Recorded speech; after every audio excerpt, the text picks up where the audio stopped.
Maybe a little skeptical regarding Chris Fisher. And she doesn't die horribly. You should have figured this out before you did anything. Yeah. The superhero of the book, Chris Fisher, comes in.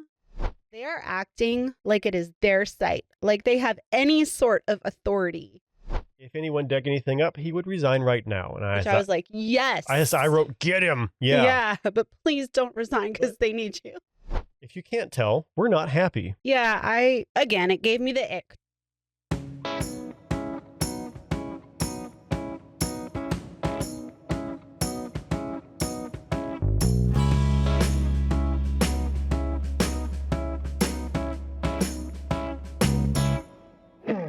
Welcome to Archaeology Books for Fun, digging books that aren't drier than dirt. I'm your host, Tristan Herrenstein, and with me, as always, is my co-host, Barbara Clark. Hello, everybody. And so today, we are starting part 2 of The Lost City of the Monkey God. So as always, if you are listening to this as a podcast, please leave us a review. We always appreciate that kind of feedback. It also really helps other people find us. And if you are watching this as a video, please like, subscribe, leave us a comment.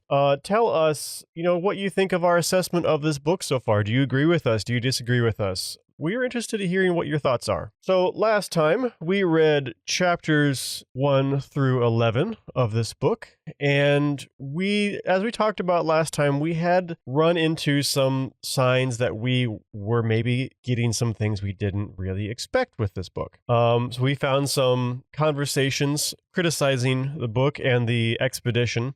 Speaking for myself, at least, though, I was initially thinking, well, it isn't impossible that an academic doesn't understand a product, something that's made for general audiences, and misunderstands that, there are certain things you don't do that they would normally expect to see. So I was kind of coming to this myself as kind of, we'll see if I think this person's criticisms are on base or not. And I think as we discussed last episode, I am coming around to the conclusion that person's criticisms were mild, if anything. Yeah, I would agree. I mean, at that time, I was trying to reserve judgment as much as possible because we'd only read the first third of the book. Mm-hmm.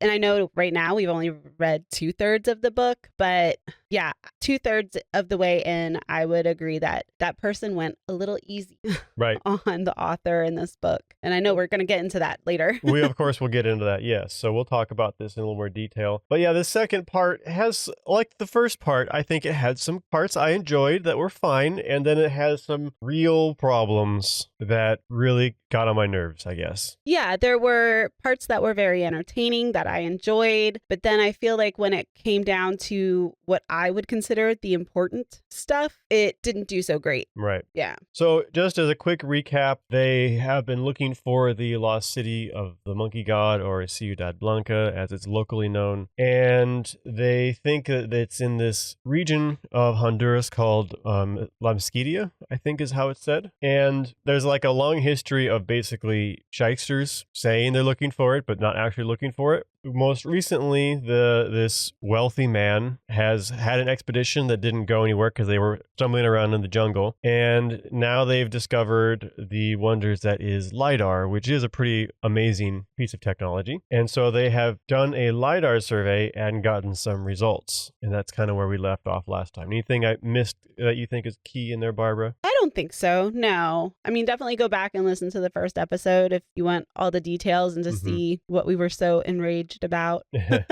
But there will be more.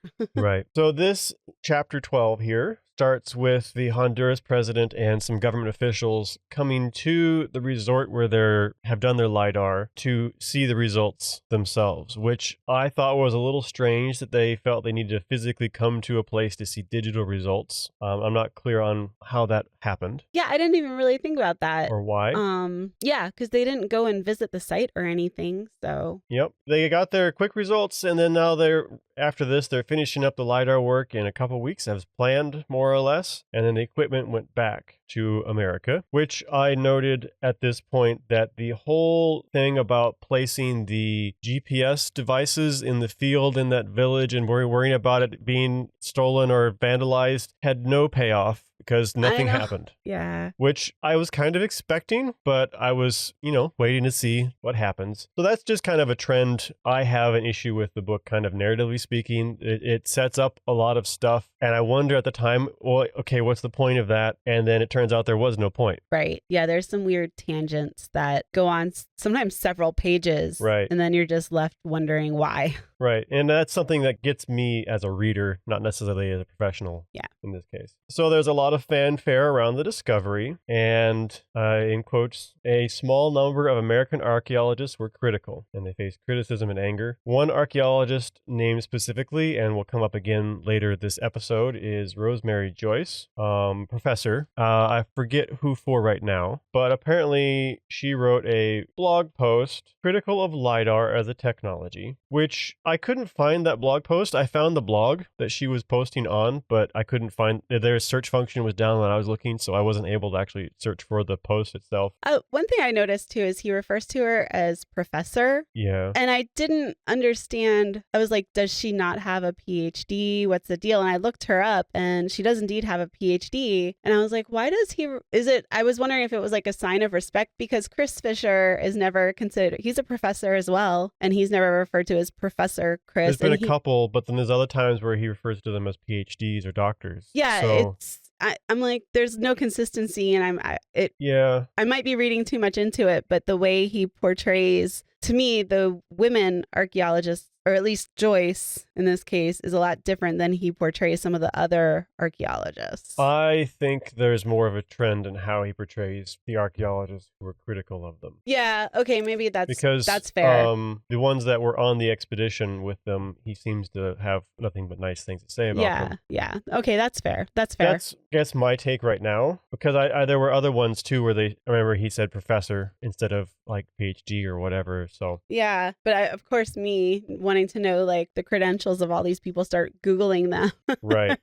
So at this point, reading this book, I was kind of taking what he represented at face value for her arguments, even though I couldn't actually see her blog post. Because at this point, too, I was, I questioned some of the details and nuance of his presentation, but I wasn't like doubting his credibility overall. Now, having looked back and finished this third of the book, I kind of doubt his credibility overall, but we'll get to that in a little more detail later as well. Mm-hmm. So as he presents it, she's critical of LiDAR. She says it produces discovery, not knowledge. It's too expensive. It may be good science, but it's bad archaeology. And so the author talked to her, and critical of the expedition's confusing announcement about finding the ruins, which, fine. That actually got my goat a little bit, because he's taking the position now that they're not saying they found Ciudad Blanca, they found ruins. Right. But if you look at the press release was intentionally designed to conflate the two. Yes. Without literally saying it, it was intentionally designed to make everyone think that that's what they're saying. Right. And then later on, they kind of get almost upset that people are... Well, at this point, like the expedition didn't write the press release. Right. I don't think that was the Honduras government. Right. But still, it was, you can't be upset at people for being confused about the two when it wasn't part of the way it was intended to be. Right. They weren't explicit, and it seems like it was intentional. I think so. Yeah. She's critical that they aren't archaeologists, they're adventurers, 100%. That was a lot of our criticisms last time. This is the one thing, again, assuming that this is represented correctly, that I disagree with her on. Culture is not something you can see from the LiDAR plane or from thousands of feet up. That is not true. Right. I mean... That's even preposterous to say that. Because, and I'm wondering what she meant by that exactly. I wish... That's supposedly a direct quote. And I just wonder what the context was. Yeah, and remember too, this was an early technology for use in archaeology. I wonder if the attitude, actually, I think I saw some indications when I tried to look into her a little bit that the perspective might have changed with this becoming a more common technology. Yeah, and I also wonder too, the entire context of that quote. Having dealt with the media and stuff so often, they do have a tendency to kind of pull quotes. Yeah, that's what he's doing for sure. And so I don't want to take the quote at face value. At this point, I kind of did, but now I'm more skeptical of it. Yeah. But yeah, because that's just not true. If Architecture is part of culture and landscape. Yeah. There's a whole branch of archaeology is landscape archaeology. Yeah. And being able to look at that landscape with LiDAR is culture. So, I mean, the Nazca lines, I mean, and where things are and roadways, like we talked about, those things are all culture. Now, it's not where the investigations should be stopping. Right. Which, and I feel like that's the point she's trying to make is like, this is. It could be, maybe I don't have enough information here to say that that's what she was trying to say. Because I kind of agreed with some of what she was saying. And sometimes I was like, well. Which now, again, looking back with the whole section in mind, I still not going to say that he was intentionally misrepresenting, but I feel like a lot of times he didn't understand the criticisms himself. Agreed. Yeah. And so he's not representing the criticisms well because he didn't understand them. Right. Fully, at least. And I wonder too if he even took the time to attempt to understand them fully. Right. Yeah, I'll get to that in a little bit later too. Yeah. So they finally do get in touch with an archaeologist, Chris Fisher, who is part of this next expedition, and he's an expert in Mesoamerican archaeology and also LiDAR itself, which was a new technology, so that was probably pretty hard to find someone who could do those things. And so he is going to analyze the LiDAR for them. We get another, why are we getting this backstory? Like, I don't care that Chris Fisher's drum corps driver for their touring bus was an ex-Hells Angel biker who lost his leg in a motorcycle accident. So I know, like, if you sit around and talk to a bunch of archaeologists, a lot of times they have very interesting backstories, and maybe we're just so used to it but like to him it was novel, but I was like, but he does this with everybody he thinks is important. And I'm like, why? Right. Why? And if this was a collection of odd stories of the characters involved in this would be a different matter. Yeah. But I'm reading this and like, this doesn't tell me anything about him. This doesn't build up his credibility. It doesn't tell me anything about him as a person. Yeah. There's no point to this story. Yeah, I want to know what his credentials are. It's getting on my nerves. Yeah. Yeah. Oh, and he does it for everybody. Not everybody. Well, not everybody. But yeah. Too many. So then it get a little bit more relatable. He switched from a music major to anthropology. It was like, okay, I can relate to that one. And yeah, so they analyze the LiDAR. There's a little bit of here or a little bit later, but there's a little bit of gushing about how nice his work looks and how good his analysis is. And I'm like, this has kind of been a mantra for like this first half of this episode. Is like, that's why you have professionals involved. Yeah, right? Yes. So he believed that the T3, the Target 3 site that they were investigating was the larger of the sites based off of the topography he could see, not Mayan. Right. Which, because there is culture, you can tell those sorts of things in the layouts of cities and things. Right. This is a bit of a callback to Four Lost Cities. He cautions that, these cities that we're looking at may not be cities as we would understand them today. I thought that was interesting connection there. And again, you're talking to a professional here. Right. He understands the nuance. He understands the nuance and the things that people misunderstand frequently. There's the cities and 19 connected settlements, which, as we talked about in Four Lost Cities, where the city stops and starts by our perspectives can be a little ephemeral sometimes, but they're all connected in an important way, at least. Then he says, this is what gets me a lot too, is the self-contradictions in his work. He says, they were similar to other major sites found in Mosquitia. Yeah, okay. Because this whole thing has been like, this is unexplored. No one knows what's going on here. No one's done anything here. I know. And then he says this compares to other sites and it's similar to other sites. Right, but he goes back, earlier and later, he says how there has not been a lot of archaeological investigation, if any, in this region. So I'm like, well, where are you getting this? I don't. And it feels contradictory frequently, I guess. Yes, or quite like frequently. It's again kind of like what we maybe observed last time, trying to address some of the criticisms without actually understanding that some of these core concepts need a rethought. Yeah, which is possible too. But I don't know. Yeah, I don't know either. I find it frustrating though. I wish I had like you and I, we have access to the Florida master site file. It would be really interesting to go to like the Honduras version of that and see see what sites are recorded and when they were recorded. Yeah, because that was called into question later, and there's no, like, we only have his side of it. Yeah, so. exactly. So somehow, while this is similar, it's also several times bigger than anything else recorded. Again, that's not a huge deal, just like a little bit of whiplash. Yeah. Frankly, I feel like trying to assess the whole LiDAR isn't culture thing overstates that they have to ground truth to prove it. Because no, you don't. You know it's there. Everyone knows it's there. Well, and ground truthing is still important. It is, but it depends on your research, right? But you also don't have to ground truth it to prove that there is a site at this point. Yeah. Like when you see 19 communities worth of squares and plazas, you know it's a site. Come on. We know what it is. Right. So it just depends on, essentially, it depends on your research question. Right. Which they don't have. Right. Exactly. Their research question, is there something there? Yeah. Which they have now answered. Right. Essentially. But this comes to be important later.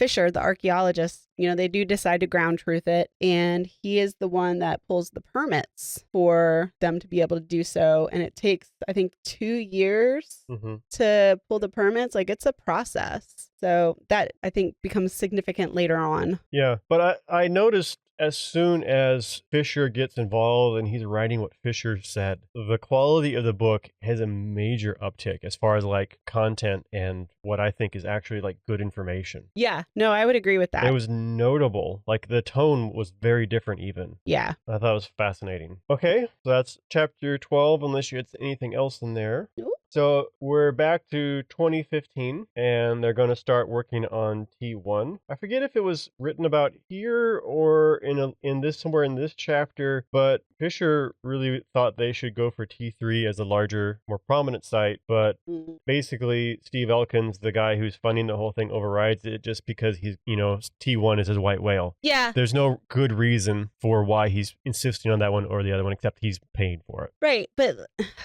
again, very frustrating because why do you hire professionals and seek out their guidance if you're just going to completely ignore it? Right. They are joined by a National Geographic magazine photographer, and I noted there's a lot of character building for him that I suspect won't actually mean anything, and I don't think this guy is mentioned again, or if he is, I'm not really aware of it. He's mentioned like in passing in subsequent chapters where like he takes a picture or something, but I mean it's like with the buildup I really expected more. Like he should be like prominent and involved in decision making or something, but it didn't have any real effect on the story. Again, Bruce Henneke, our kind of most disliked person on the project. Yeah, the fixer guy. Yeah, he has passed at this point, so he's not a part of it. But they've got a new team of hired people to help them navigate this stuff, and he says specifically no bribes or threats, but equally effective. Right, like he describes them as like less colorful, and I'm like, but no bribes or threats, but equally effective, which means the bribes and threats were unnecessary. Yeah, which shocker. Which we kind of knew. Yeah. So I was like, that's very telling as well. Then this is where Chris Fisher has produced like high quality maps for them to use, and he goes on about how they're all marked and everything. Like he marks all the important places, and he's got them all figured out. And I'm like, the professional. Right. And so they're trying to figure out where they're going to land, and they're going to have the Honduras military out there with them. There's a little bit about a program they're starting where they're going to have military guys out in these areas as kind of rangers, I guess. Yeah, that's supposedly to guard these places. Yeah. And the way they worded it, and I had questions about this, and props to the book for following up with this line of thought, was they worded this as they will live off the land while they're out there. And I thought, so they're going to be like killing things in the jungle to eat and surviving out there. And sure enough, they were, and it became pretty obvious in the book too. Like it pointed out that was a problem because the soldiers ended up like hunting a deer that was endangered. Yeah. Like, yeah. So I could, and like soldiers didn't know, they just needed food. Right. So and I mean, that was the responsibility of the people making decisions. Yeah. At that point. It was really weird because I was like, what did you think they were going to do if? I guess apparently they saw the problem and they changed the policy. Yeah. So I guess I'll give them credit for that. Yeah. It just seems like a weird policy to even start with. You're going to send out soldiers. Almost a romantic policy too. Yeah. So let's see. I've lost count at this point, but we finally get, I think, maybe our fourth or fifth Honduras person who's named in this book so far, Yeah. with the military colonel. Oh, yes, yes. And the way it was presented just rankled me. And I want to see what you think too, Barbara, because the military says, okay, there's only these two appropriate places for us to land the helicopters. They're 20 miles away. And Steve Elkins says, oh, and disagrees and points out that there's two nearby spots there. And the military guy's like, well, how do you know that's there? And he's like, well, he pulls out all his maps and his laptop and shows them the places from the LiDAR that they'd identified. And it just felt like white man shows the locals. Yes. And several times in this section, I kind of felt like, I remember there's a movie, 10,000 BC. It's a terrible movie. Don't recommend it. But there's one point where there's like white guys from the tundra teaming up with black guys from the desert. And they're going through the desert on this quest. And, you know, who's leading the way through the desert? It's the white guys. And Right. who's collapsing from the desert heat? It's not the white guys from the tundra. And it's just insane. And this obviously is not that blatant, but it just felt like a similar tone when I read it. Well, and it just blows my mind that like these are military, these are their helicopters, they're, you know, like. Well, and I get it. He's got information they probably don't have. Right, but And the way he presents it is just. The way it's presented in the book, at least. Yes, okay, right? that's Again, fair. This yes. is what I always have to keep in mind, is what it felt like the way it's explained in the book, the way it's presented in the book, is not necessarily, this is filtered through the author's point of view. Yeah, that's true. But it just felt a little grimy. Agreed. Okay. Yeah, no, I agree with you. I kind of got, as the kids say these days, the ick. yeah. But he does have, you know, the LiDAR information. He does have these potential landing zones figured out. One of them will allow them to put their civilian helicopter very, very close to the site. Military helicopter, apparently being larger, needs to be a little further away, but still much closer than 20 miles. Right. And so they plan to go do a reconnaissance to check out these potential new sites, which is a good plan. This is a weird thing too. Again, it's the way it's presented. The military camp that's going to go out there and stay and protect the site and everything, he presents this as part of the current president's agenda, and describes how he deployed the military into the streets for peacekeeping. And like, kind of me paraphrasing here, but that was okay because the people in the crime areas liked it. And like, it's still martial law. It's not usually portrayed in a favorable light. Yeah, but here it was good, and there was no like question about like. I think it adds to that whole like white dude adventure kind of thing. I don't know. The whole thing is just gross to me. The way he portrays the locals is always, even if subconsciously or whatever, and not meaning to, but seems lesser. And, you know, like they're part of the background. Yes. Yeah. And I mean, even the military that is protecting them and helping them get into access the site, they're lesser. They're kind of like. Especially the soldiers are. Yeah. And the soldiers, as we saw, were a critical part of the expedition. Yeah. Like they were useful. They were doing stuff. Yeah. And they were still background. Yeah. Last time we got so much about how dangerous and crime-ridden Honduras is. And so this time we don't get as much, but we do get a meeting with the U.S. ambassador that told them things about Honduras that he said had to be left off the record. And so I had the point, like, well, if you're not going to put them in the book, then what was the point of even mentioning this? Adding to the mystique and the danger. Yeah. And so there's less of that this time, I would say, overall, but it's still there. So they leave for the town of Catacamas, looks like. Yeah. Which, as they're driving to Catacamas, they drive through a town, and it's the prettiest town they ever saw. And they're like, oh, that's all run by narcos. They come to Catacamas, and it's like, oh, it's also very pretty. Well, it's also run by narcos, apparently. And of course, they stay in the finest hotel in the city, and they basically shut down the whole hotel, because they buy it out for the whole expedition, more or less. And part of my recurring issue here is this is part of the contradiction issue, because what he'll do a lot of the times is he'll talk about the people there and talk about how he thinks, at least there, as presented in the book, there is a gap between when it was inhabited by the people there and by when they are finding it. But then he also uses phrases like, we would be the first to be in this area. Well, and he does, yeah, there's one, I think I'm saying, I'm sorry, I want to really make sure I hit that, because the implied contradiction there, like, because we know they're not the first, and he says that sometimes, but then he seems to forget to say that other times. And it really, I feel like it was telling that he didn't fully understand some of these concepts about colonialism and the explorer critiques and everything, that these kinds of ways of speaking kept coming to the fore. Yeah, there's a quote, I think it's on page 20 in my book, and it says, "No one had been in there on the ground in perhaps 100 years. Right. And I'm like, 100 years isn't that long. Yeah, and you don't necessarily know that. No. You know, like... But even if that were true, saying that we would be the first forgets all the people who live there. Exactly, yeah. Who created this site. It's such a weird omission to me. On top of other phrasing, like I said, that seems to imply that he understands it, and then he omits that understanding with some of these other phrasings. It's just really strange, and it happens a lot in the book. I feel like it's almost like trying to will it into existence. Like, if I say that we were the first this many times, it'll be true. I can think of two possible explanations. One is potentially he had an editor tell him he needed to fix some of these things, but it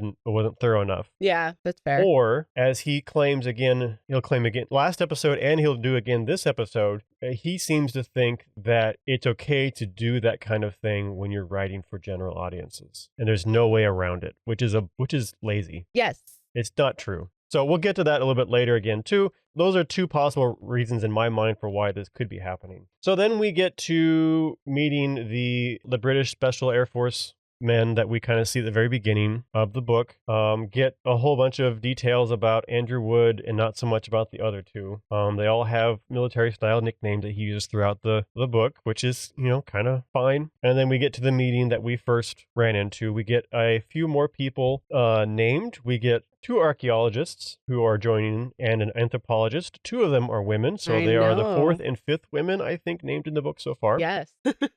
We don't get who their grandfather was, but, can't do that for everybody. I did notice we don't get later on we get a pedigree of Alicia. I think she's the anthropologist. Mm-hmm. That's true. But it's later. Yeah, that is true. One of the military guys bullies someone like they're in the military, which is, again, kind of... I feel like it was portrayed with that kind of military movie bravado. Yeah, it's like the good old boy kind of... And it's like, they're not the military, dude. That's not going to fly. And as we see, it feels like there's some pushback from some of the people on the expedition against the military guys making some of the decisions and enforcing their... I'm not sure that it's always wise to push back the way they're doing it, but I see that. And I think if potentially that could be a response to some of this, honestly. Mm-hmm. They get rappelling training because at least the first few of them are going to have to rappel into the site. They can't land the helicopters until they clear the brush. And then there's a bunch of arguments about who goes in first. Chris Fisher, the archaeologist, argues that he needs to be the first to go in to make sure that they're not landing on an archaeological site. He's 100% right. And again, see, professionals, this is why you need them. Also, it was odd to me because, as far as I was aware, this was the first mention that Chris Fisher was actually on the expedition. Because I remember they hired him to do the LiDAR, but then I don't remember ever hearing them say specifically he will be on the expedition, on the ground expedition. Yeah, I guess that's true. Unless I missed it, it's possible. I don't know that it was ever explicitly said before that. I just, in my mind, I assumed, but... Yeah, so it's Chris Fisher, and then the other 2 people are film crew that are going in first. And then Steve Elkins, the guy who's funding the whole thing, sacrificed his seat, and I have kind of sardonically, for people who actually mattered in my own comments, because, he doesn't actually matter to the expedition at this point. Like, I get that he's got a lot of stake in it, and he wants to be there and all that stuff, but he's not, he doesn't have a skill set that would be useful. Yeah, he isn't contributing anything at this point. Yeah, he's got the money. Right. That's it. And they've got the money, so. Okay, so that's 13. Any more thoughts on that one? No, I think it's really just a lot of setting up for what's to come. Right. So on to 14 then. It just felt like this is signs of unprofessional approaches again. We had some comments on that last time with having to land in an airport that's not secure and that kind of thing. So they're going to go do visual recon of landing sites. They're going to take both the helicopters. The Honduras helicopter had problems. And even though the helicopters were supposed to stick together, the civilian helicopter left without them. This to me seemed so dangerous and unprofessional. And you already had one helicopter not work. If this other once something went wrong, you're out there, there's no helicopter to go out and help you. Right, yeah. That was the whole point of sticking together. It's just unnecessary, too. You can wait a day till they get a new helicopter, which was what happened, and they had to go out again anyway. So right. What was the point? Well, it seems funny to me, too, because they have all these safety briefings, and they're all worried about the snakes and stuff like that. But, like, they're like, whatever. I don't know. Loosey-goosey. Yeah, and they found that the landing sites are good, though. They can go just land at the site, which is fine. We get a little aside, and this is kind of a recurring theme in this episode, I think, is concerns about deforestation. It was fine. It's only presented as bad and scary. It doesn't, like if we were to compare that to like Stealing History, which we've said before, we recommend over this book by a lot of ways, where Stealing History did a very good job of lending nuance and detailing the complicated situation. We don't get that here. That isn't necessarily the point of the book. So I'm not, going to like hold over them too much, but. And it does come at the cattle grazing on these cleared lands and the clear cutting and stuff like that does kind of come into play later. It is relevant to the site and to what they're trying to do. I mean, it's not irrelevant to the story for sure. Right. Yeah. Unlike some of his asides. Right. So I'll give him credit there. Yeah. So it's fine. He's very poetical about leaving the 21st century as they go into the jungle. And next day they're off starting base camp. He's part of the third group to go in. So the first two groups are being dropped off and they have to basically clear the landing zone. And by the time he's there, they have the landing zone cleared. Yeah, and they didn't have to rappel in. He didn't have to, which is I would be thankful for that. Yeah, me too. So here's the thing that struck me. They see the archaeological site, Las Cruzidas de Honor, which is the other Mosquitia archaeological site that has been found and recorded, but they've never used LiDAR on it. Yeah, he says it's similar to T1. But he talks about how much smaller it is, but I'm also like, you don't have the same metric way of measuring it. Yeah, you don't have a LiDAR of the area, so maybe it is as big as far as you know. Yeah, I didn't really understand. I still don't understand, like we had already talked about, like what has been done previously in this region. We really don't know. Right. I would have preferred, instead of doing like background on all these different people, getting like background on the archaeology done in this region. Right. Or doing some background of the history of the area, which we'll get at towards the end of the book. Yeah. But it should have been earlier in the book for sure. I feel like anyway. Again, it just feels like he's trying to build up the discovery in quotation marks while diminishing the other work that's been done. When if you think about it a little bit critically, it's like you don't have the grounds to diminish that other work even, because it's not really comparable as of right now. Right. Yeah. I don't know. Yeah. But they do observe that it looks a lot like T1, which it keeps coming around that it looks like this other thing, but this is unique and special and nothing's ever been like it been found before. But it looks like this other thing. But this is what we keep seeing in the book, I feel like. Yeah, and to me it causes the author, I would say, to lose credibility because I really don't know what to believe. He's lost a lot of credibility in this section for me. Yeah. First section, I still gave him a lot of credibility for believing what he was saying, but now I'm not so sure. Yeah. Anyway, they arrive and there is a description of setting up camp. And this part and a lot of the next few chapters is kind of adventure story in the jungle stuff. It's fine. Yeah, I enjoyed it. Yeah. I like I think they were howler monkeys in the trees and stuff. Like the picture he portrays is very entertaining and it's fine. It's good, miserable adventure stuff. And if you've ever done archaeology, we all have our miserable and we love telling the stories because they're fun to tell, and I think a lot of this part of the book, I think it's perfectly fine. Nothing wrong with it. Yeah, no, I enjoyed it. I enjoyed the picture he painted and, having done field work in Florida. I mean, I know it's not the rainforest, but I've had to slug through swamp and I've had to do field work in the rain and I've camped in the rain. So I could relate. And I was like, oh yeah, I get that. So one thing he does is he cuts a path a ways away to set up his own camp from the rest, which is, I'm not sure about the logistics of that or the wiseness of that, but basically as it's starting to get dark, he's worried about, he's going to be able to find his way through this path. And it turns out on his way back from getting his notebook, he gets turned around and ends up in someone else's camp area. And he's trying to find the path that they've carved. And he turns out he's passed a fer-de-lance at least twice, probably while he's walking around. And it is very unhappy. So we get this whole thing where he calls for help and the military guys come and one of them, he tries to like pin it down and just get it out of the camp area. And it won't cooperate. Won't cooperate, and it doesn't go well for the snake. Yeah. Basically, I don't necessarily fault the guy trying to do this in this situation, because basically he's trying to like get it pinned down and so he can just toss it in the woods, and it ends up spraying poison or venom. Yeah. Sorry, on him. And he had say that it had a cut in his hand, so he was concerned about it getting into the cut. Apparently, the venom actually made his skin blister a little bit. Yeah. And so he was concerned about washing it off rather than like just saving the snake. Okay, yeah. Yeah. Yeah. No, I mean, I feel like it's just one of those situations where it didn't work out like he tried, and it didn't work out like he'd wanted it to. Yep. Which is fair. But the chapter ends with, he added quietly, "There's rarely just one." I know. Yeah. Which, you know, we're in the adventure story part. There's no real harm in that, but it's very dramatic. I was just amused by it, really. Yeah. And while I feel like the snake story, while entertaining, maybe went on a little too long. You could have just said like, it was the first snake encounter they had on this expedition, and he had it personally. I'll give him a little kind of enjoying the story. Maybe a reality check for him. Like, oh shoot, I am in the. Well, they do mention, like the military guy says, oh, they're pretty good eating, but we're going to keep this so that other people can see it. The other crew, as they come in the next few days, they wanted them to see the snake and know that they're around. And did your version of the book have photos? I know.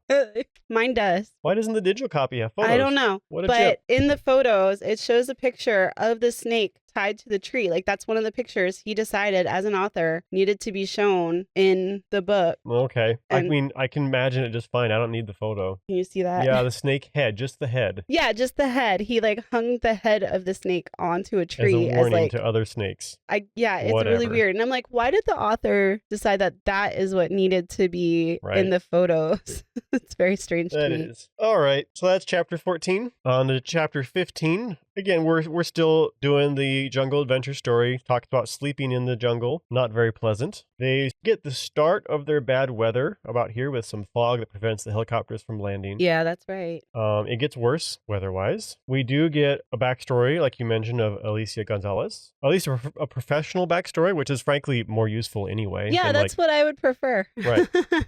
And I will give him credit here too. The author, he seems to really respect her. So I'll give him credit there. It's kind of a change of pace almost. Yeah. And so Chris Fisher, like I said, I wondered if we were getting some pushback against the military guys, is really impatient to get going and is upset that they're not already doing stuff. He's running his Trimble GPS, which I thought was a fun detail that I appreciated because we've used those in the field a lot. Yes, I can remember certain projects. Yeah. You were the Trimble guy. Yep. For listeners, the Trimble is just a high accuracy GPS device that we use very commonly in field work. It doesn't work really well under dense tree cover, which I'm surprised they even brought it along a little bit, but they make it work apparently, so good for them. Yeah, they made it work most of the time. I guess there was a couple times where they had a hard time with it, but maybe it's gotten significantly better since I was using them last, but maybe. Yeah, so a bunch of people are a little impatient. The impatience honestly to me didn't sound terribly reasonable, because you're still bringing people in. The military guys are trying to get camp set up still and get people situated, and that's their job and that's their concern, their primary concern right now. But also, you also have what you're here for. So, and I mean, just the logistics of doing a project in this dense of a jungle out in the middle of nowhere, like there's gonna be some time where you're just sitting around, right? Like that happens when you're doing a very urban project. Mm-hmm. There's just sometimes when you're gonna have to sit around and wait and just be patient. So, however this plays out, they are going to go do a reconnaissance to the site in the afternoon, and they're only given 1 hour, which I don't imagine they honestly only went for an hour. That doesn't sound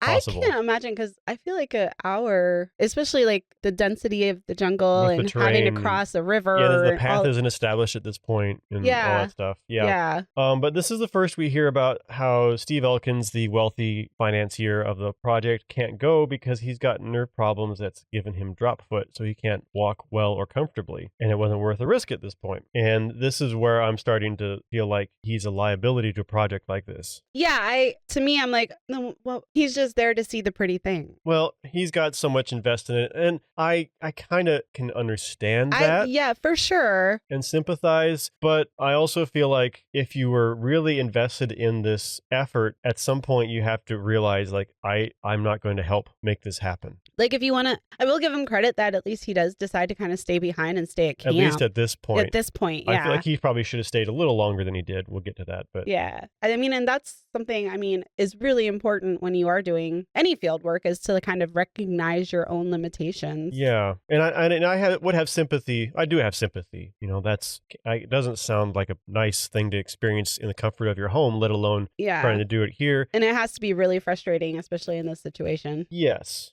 Like you said, well, I'll give him props for not insisting on being amongst the first ones to go and everything. So yeah, they cross a river, they get to the base of an earthen pyramid. He says the angle increased unnaturally, and the author wouldn't have seen it if it hadn't been for the archaeologists, which again, the professionals. Yep. They saw depressions at the top, and it says Chris Fisher, the archaeologist, suspected they might have been remains of a building. Oscar and Neil Cruz dug a test pit, which I thought it seems a little hasty. And I also wondered, is this a part of your research question? Yeah, I know every country does archaeology slightly different and everything, but these are American archaeologists. Yeah, and I'm like, well, so I feel like our criticisms are potentially valid. Drop a pin and say, okay, let's come back to this. Mm-hmm. This is a reconnaissance. The first thing you see, the first on site, you don't need to be doing a test pit. Yeah, you haven't. You don't know what else is around. Yeah. And what is this test pit going to show you is what we always need to be asking as well. Right. What do we hope it will show us? Yeah, I would be like, mark it as a point of interest. And they only had an hour. Like, a test pit in an hour? Like, what? I mean, I guess maybe just like a shovel. Depending on the conditions and everything. Yeah. But here's also the thing, too. I run into this a lot in this chapter and maybe the next, is I wonder if we're seeing sometimes the results of maybe the author not fully understanding the processes involved here, too. That's fair. We're raising these questions. Yeah. Maybe there were answers to these questions, but he didn't understand it on a deep enough level to be able to tell us. Yeah. That is possible, and that's not his fault necessarily. And he seems to have a different idea of what it's like to write for the general public as well. Well. So maybe he didn't see that as something relevant to include, you know? Yeah, you can imply some of these things without going into tons of detail, though, too. So he doesn't, I mean, a few words would have been all he needed, but I'm not even sure that he necessarily, and I get this feeling a little bit other times. He talks about things the archaeologists say or they do, and to me, it just feels a little bit off. And I think it's because of the filter we're receiving this information through. And I don't, in this case at least, I don't mean that to pick on the author. He's not a trained archaeologist. You know, I don't necessarily expect him to have that stuff down perfectly. Mm-hmm. We've had criticisms of the author of Steel and History and Four Lost Cities for sometimes slightly missing the mark as well. But I think that's maybe what's going on here, was why it was kind of like, felt a little off to me frequently. They find some stones on tripods, which they're very excited about, which is fine. That's a very concrete thing. And there's something about Chris Fisher saying they have to clear the brush to see if they can get a GPS signal. Again, this is just feeling a little bit off, and then they radio into Elkins to tell him. Yeah. And this is, again, why you need the professionals, because Elkins says, this proves that they did use stone for building. It means this was an important site. It absolutely does not prove anything. No. And if you look at any South or Central American archaeological site, a lot of people built with stone.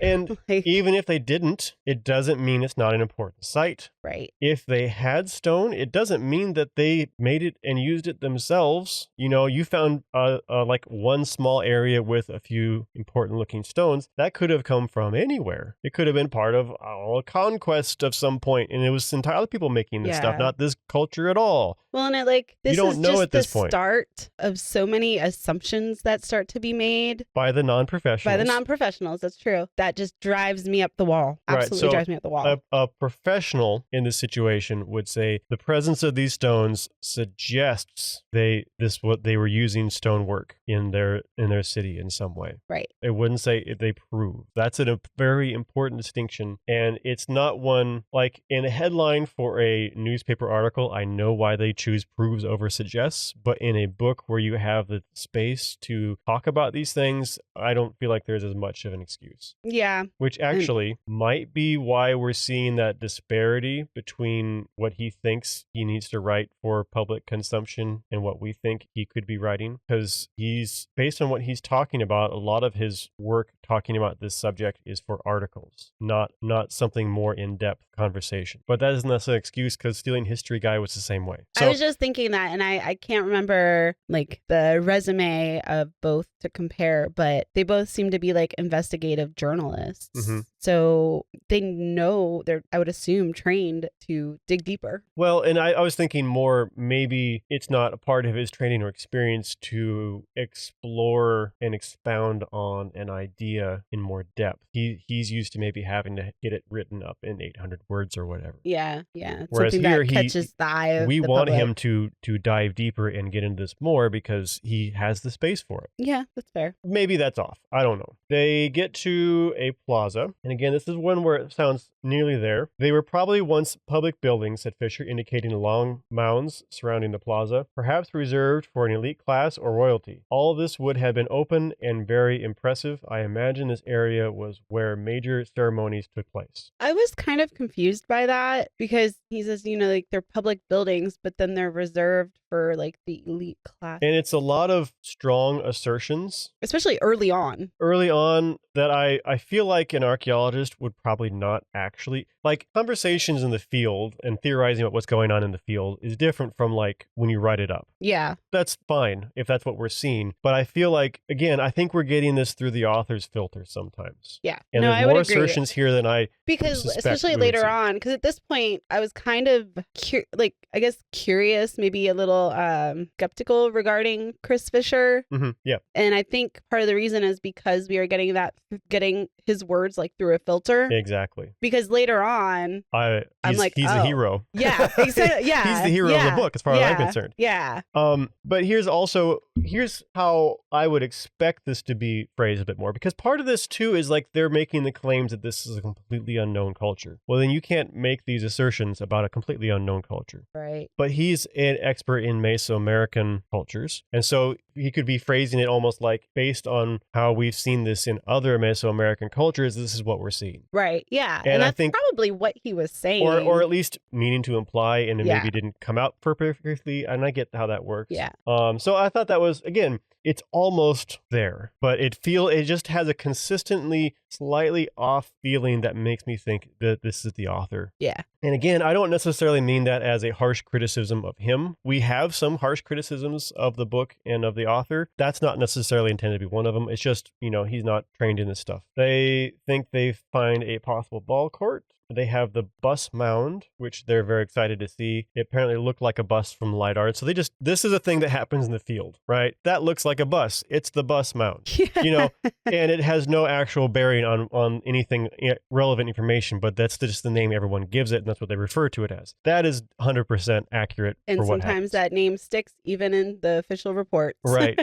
But like, why didn't we get like pictures of the bus mound instead of pictures of the snake head? I didn't see. Oh, I see. Well, mounds often don't make very good photos. Well, I I will say, in the photos, they do have some LiDAR images, but I don't believe there's any of the bus. Okay. I would have liked to see a bus mound. I want to see what it looks like. Yeah, LiDAR image of the bus mound would have been nice. Yeah. Also, this mysterious bus mound, when they were flying over Las Crucetas de Ner, the author says he saw a few. Yeah. And then the author claims, no, we did our research, but this bus mound was the big mystery that they've seen the archaeologists have found at another site. Like, so where's the truth here? Because there's a lot of contradiction in that observation. Yeah. We finish up the chapter with Chris Fisher continuing not to listen to Andrew Wood and deciding he's going to go off into the woods himself And he comes back out, and they thought we thought we'd never see you again. He's like, I've got a GPS. I know where I'm at, Yeah. which is probably fair. I'm not sure if about Fisher's tendency to ignore their, support and go off on his own is wise. Actually, I'm pretty sure that's not wise. Yeah, I mean, I can kind of see. But he does have his agendas too, and I think a little bit of this feels like a little bit of this to me could be like calling them on some of their stories and their assertions and stuff a little bit. Yeah, and I think there's almost a little unspoken attention there. It feels like. Yeah, and that very well could be me reading too much. Well, no, it's not. And I feel like there's definitely some tension there. I can see getting caught up in your research or, your task at hand, right, and being like, I have to stay on task. Otherwise, I'm going to lose where I'm at or lose my train of thought or whatever the case may be. I can see. Whatever the case may be. And I can see him thinking of all these protocols and this waiting around is just kind of unnecessary when he knows what he needs to be doing. Right. He wants to start working. Yeah. So I get that. So we end the chapter with them heading back, and Steve Elkins decides that he's going to the site the next day no matter what, which we'll get to in the next chapter. Yes. All right, so we move on to chapter 16. The author starts off with this one with talking about how kind of exciting the purely untamed place is,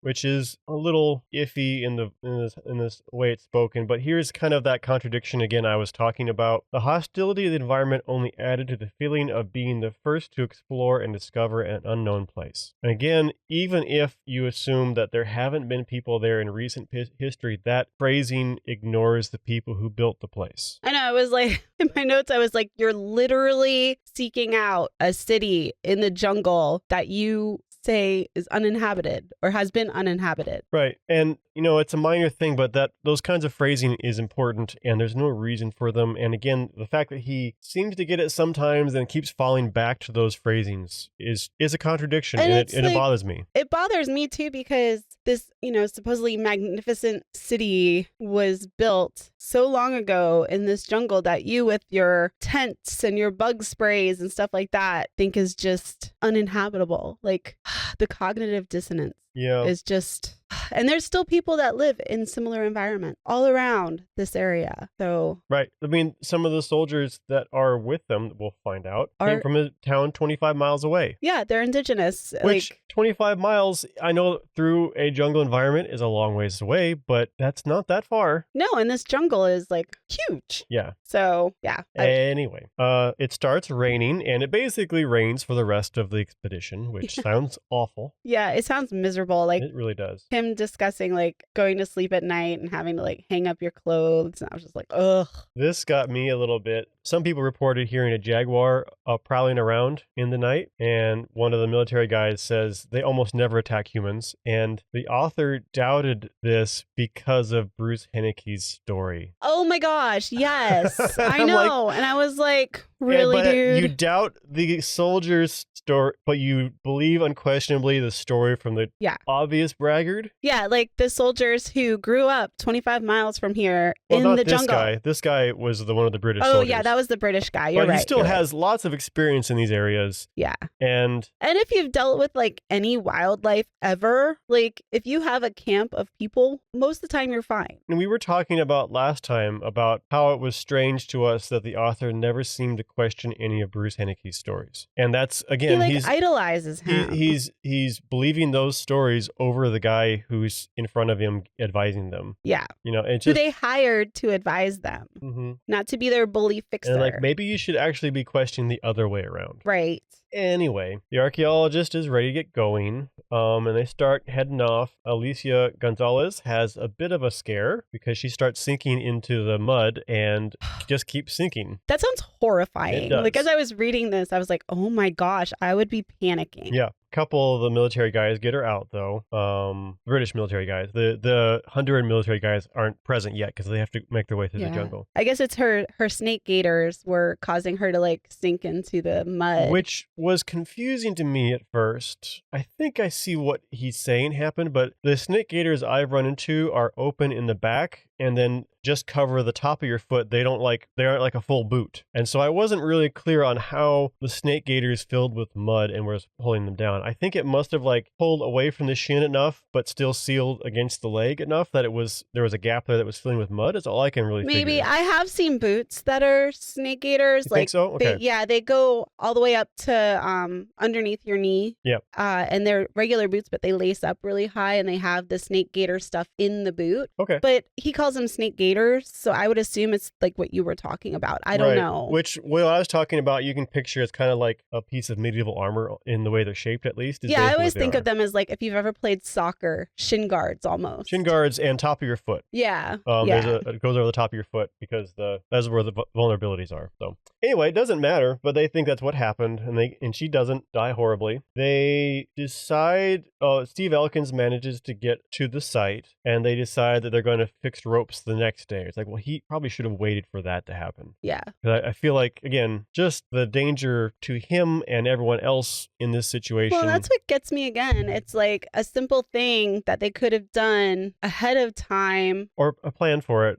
Maybe you wouldn't have done it on the recon, but that should have been part of your plans today. Yeah, like, hey guys, as we're going across this river, we're going to lay out a rope. Yeah. For future back and forth. For ease of path and for, stability and that would have been a good idea for everybody. All these safety things and all this worry about the snakes and da-da-da-da-da. But there's simple things that you could have planned to do earlier on than you have that would save a lot of these weird, unsafe situations. So they're at the site, and Steve Elkins seemingly almost immediately finds a stone with a chiseled groove running north.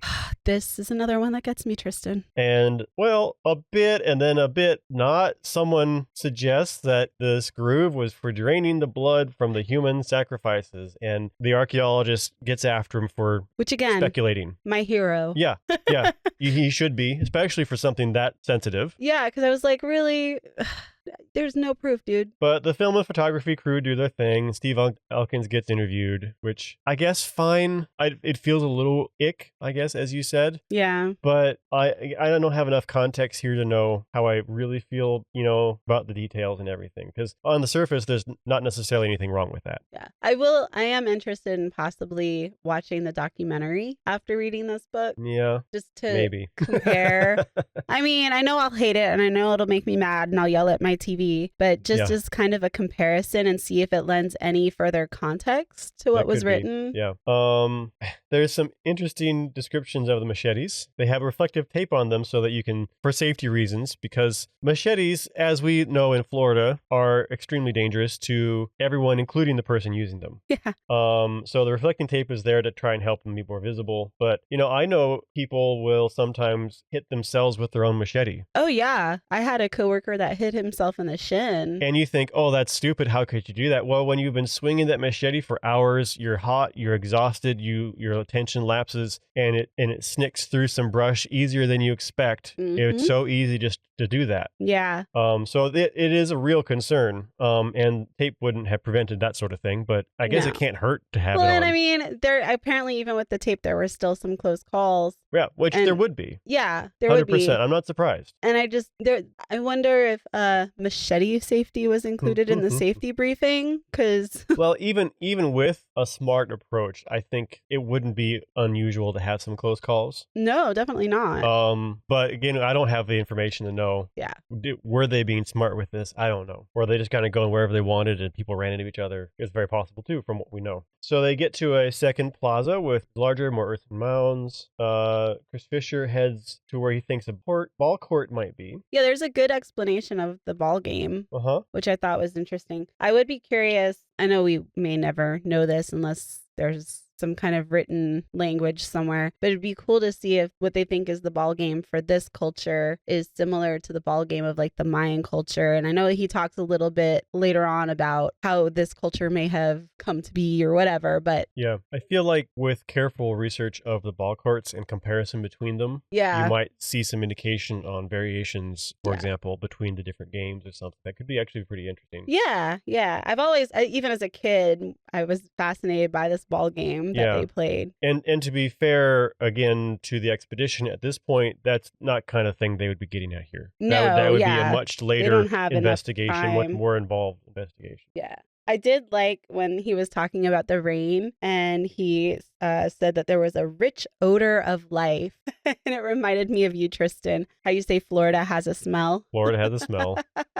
Definitely does. I also will note that he mentions that Chris Fisher wears a straw hat. And I was like, cowboy hat. Mine is just a straight straw hat. But yeah, the straw hat is clearly a superior headgear for field work. So that's yes. how I always know where you are. Like if we're in the field, I'll look for your straw hat and I'll be like, there's Tristan. Yep, that does kind of stand out Yep. for sure. So they decide they need to head back because they're getting kind of worried about the water from the river rising from all the rain. And on their way back, someone spots some weird stones. And so this is the discovery of the cache. And so this is a set of really well preserved sculptures. And this is the author's words here. This is proof, if we needed it, that the valley had not been explored in modern times. No, it's not. Right.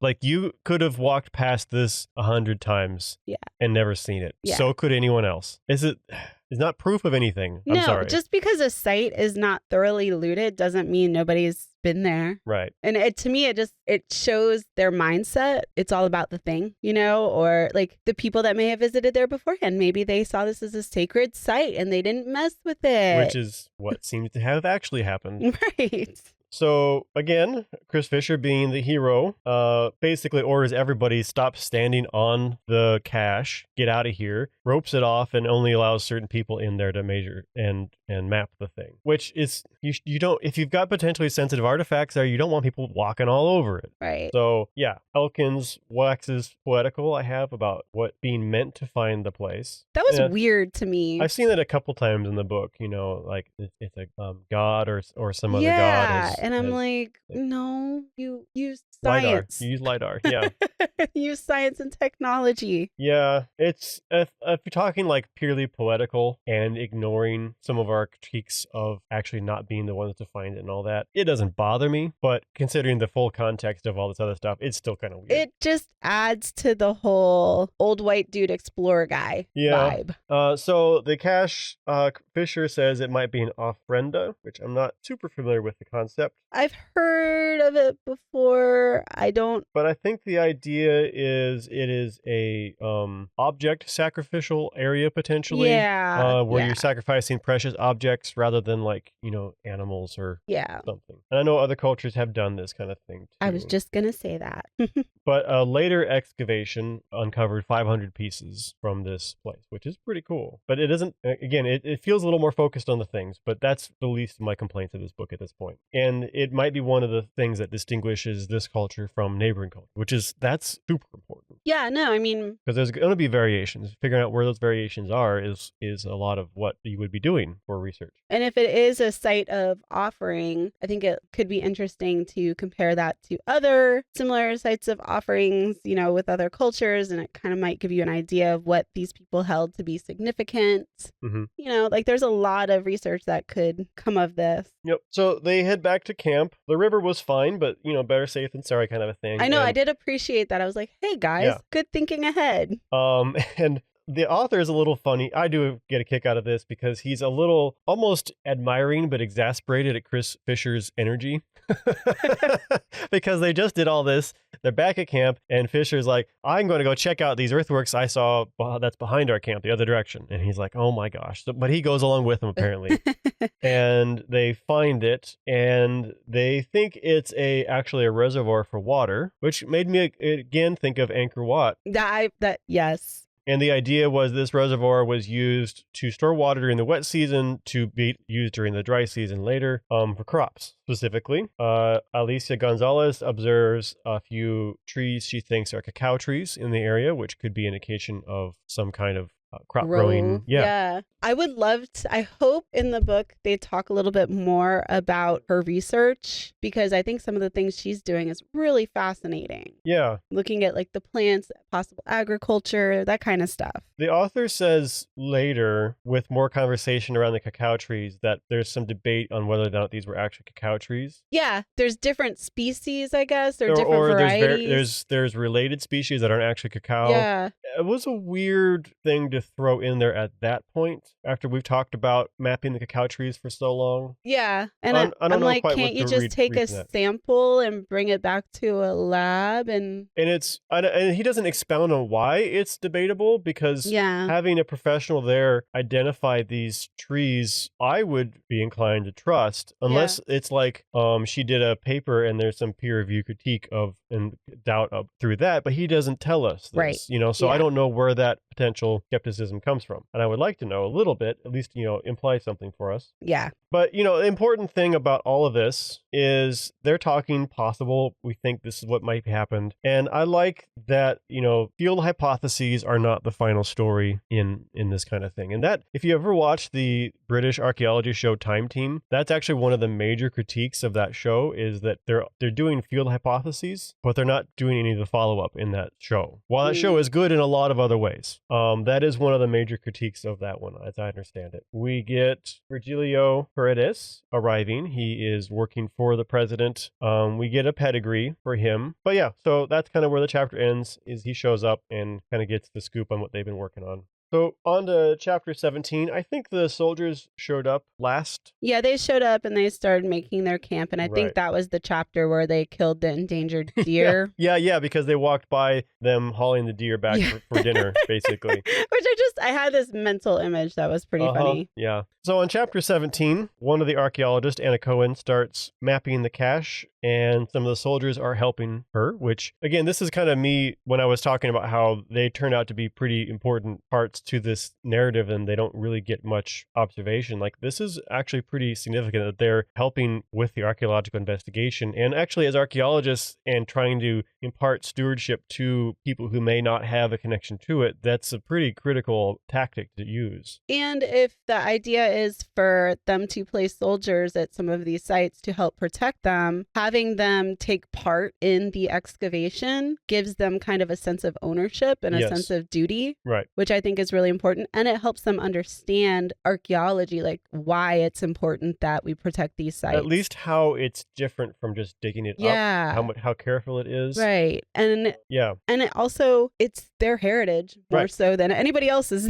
You know? So having them on site, I think, is really cool. Yeah, and I agree. What a great opportunity for them. So most of the group goes off and visits a bunch of spots noted on the LiDAR. I don't have anything that stood out for that, but until they come back to the cache. Yeah, same. They're back at the cache, and there's a bit of a to-do because yet another fer-de-lance has shown up. Yeah.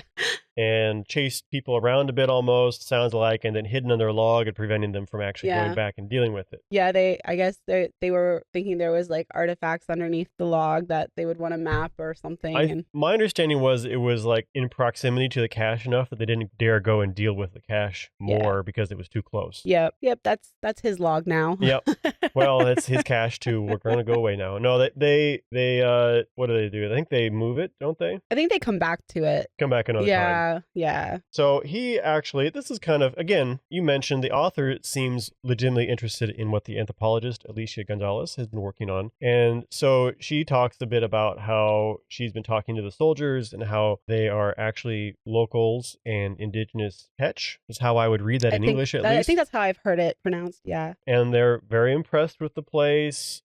She's gotten them to help her note out cacao trees. This is where we get the idea that they might not actually be cacao, but not why. And I thought it was interesting too that the author has described the jungle as like this foreboding place, and these guys say that they felt it was sacred paradise. I thought it was just interesting. Yeah, well, they live only 25 miles away. Right, yeah. Like they're from a town not far off at all. But it's such a juxtaposition from how it's kind of been portrayed. Even though he has used some flowery language and gotten very poetic about some of it, overall it's been, this is a dangerous, foreboding. Well, and again, with different context, you know, I could see the author speaking from their perspective. And then actually that would be an opportunity to explore this other perspective on what this place is like and what it means to someone else. Yeah. We don't get a lot of that. I don't necessarily expect him to. That different point of view is kind of why I like to read these things and why we like anthropology, frankly. One thing I would have liked to, and maybe the author will get to it, but like Alicia's also doing work, you know, she went and visited one of the cacao co-ops nearby, and she's doing a lot of really interesting anthropological stuff. Yeah. But I feel like the author is not connecting the anthropological to the archaeological. And as an archaeologist, I would love to see like the current Because culture. in our area, it is the same field Right. or a yeah. related field, less so in other parts of the world I know. The way he kind of writes about it, it's almost like she's just doing this side project kind of thing. Yeah, which But he may come back to that later in the book. I could see it as him maybe not fully understanding it. Yeah. Also, I could see it as a potential contradiction to the narrative around this being a strange and unexplored place. That maybe could be why it's avoided as well. Yeah. True. I'm not sure of that, just possibility. So they go and take a look at some what they call L-shaped mounds. They sound quite impressive. 10 feet off the ground, raised 10 feet. That's pretty significant. According to Chris Fisher, the platform probably supported a neighborhood of tightly packed houses raised above the seasonal flood zone with cultivated fields on the floodplain below. And again, this is a little bit overstated potentially, but it also, again, it brings home to me the value of the professional point of view and how much actual information is present every time he is talking about what a professional is saying and doing. Yeah. Because there's a lot of information in there that is not common for the rest of the book, and it hits a different tone when he's doing this. Yeah. Again, context. Yeah. It would be nice to have a little more context, I think. Yeah.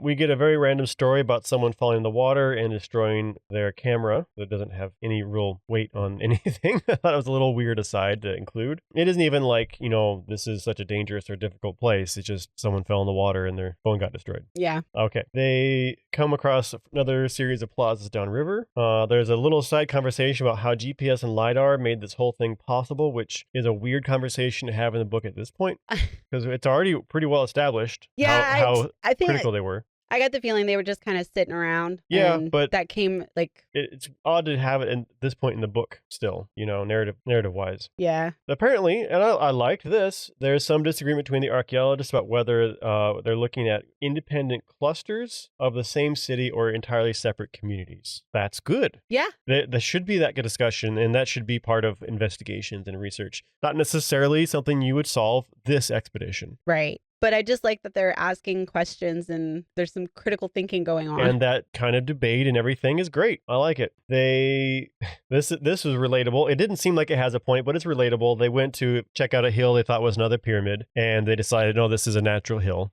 Been there, done that. Oh yeah, all the time. Apparently they missed yet another fer-de-lance. Barely. There's no further drama around it. It's just it does sound like these things are kind of everywhere. Yeah, it does. But a lot of times I feel like they just kind of sit there until they feel threatened, which is what animals do. Right. They're like snakes. Unless you enter their fight zone, they're not wanting to fight you. Right. You're big and threatening. And finally, we get to probably what's going to occupy Barbara and my thoughts for the rest of this book.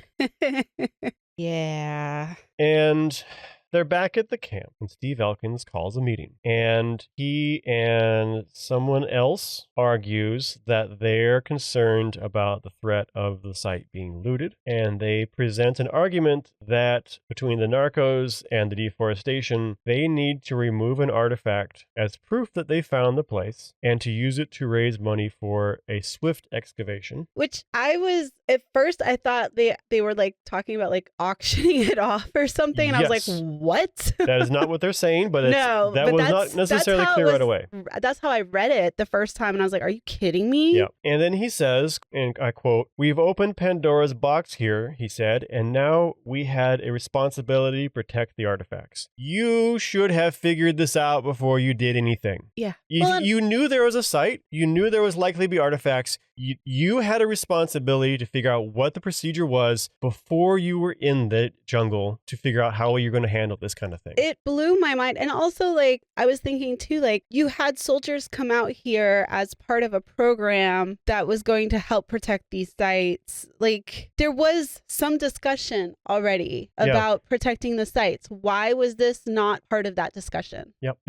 When you expect to find artifacts, you need to talk about how you're going to deal with it. You're still going to to find things you didn't expect. We were on a site where we thought there was going to be not much in the way of material from this battlefield. Talk about Natural Bridge specifically. Yeah. And it turned out we had way more than we expected, but we had a plan to deal with artifacts at least. Well, as part of our permit, right? We have to have a plan about what to do with them. Yeah. I was just enraged at this point that they didn't. I wanted to text you so bad, but I thought I was probably ahead of in my reading, and I didn't want to like spoil it for you. But oh my gosh, I was so mad. I had to put the book down for a second. Yeah. Just breathe. And then we'll get to other arguments about why this is bad, because the superhero of the book, Chris Fisher, comes in. Yes. And presents the other point of view. He says, everyone's watching what we do. If we do this, as you say, we are losing all credibility. He's 100% right. Meaning, if, I commented, meaning if they behave more responsibility like looters, then they'll be seen like looters. Yeah. He said, we have no excavation permit, which I thought shovel pit, but. Right. I thought about that too. And and maybe they had a limited permit, because I know it took 2 years for him to get a permit, right. And maybe allowed for a certain amount of investigation. Certain kinds of investigation. Like this would require test units, whereas a shovel pit's a different thing. But this is maybe some disparity between what the author understands how this works. And permits can be so detailed. But one thing that got me about this whole thing is they're acting like it is their site, like they have any sort of authority. Well, that comes up. Like, it blows my mind that they're just like, we found it, so it's ours. No. Yeah. So Chris's arguments continue. He correctly argues that the objects are nothing without context. If you've been listening to this podcast, you'll know we are 100% on board with that. And he says that if anyone dug anything up, he would resign right now. And I was like, yes. I wrote, get him. Yeah. Yeah, but please don't resign, because they need you. But also, get yourself out of there, because your presence at that point is giving them credibility, and they've lost it. They should not have it anymore. I felt like he was the only person, like, at this point, genuine, like, I'm the only person who is represented in this argument, I should say, because I'm sure the other anthropologists and archaeologists would feel similarly. He was definitely speaking for, he was almost certainly speaking for all the other professionals there. But like, without these archaeologists, these professionals, they would have just dug up the site and taken it, and all the context, any information we could garner from it would be gone, and they would hopefully get in trouble.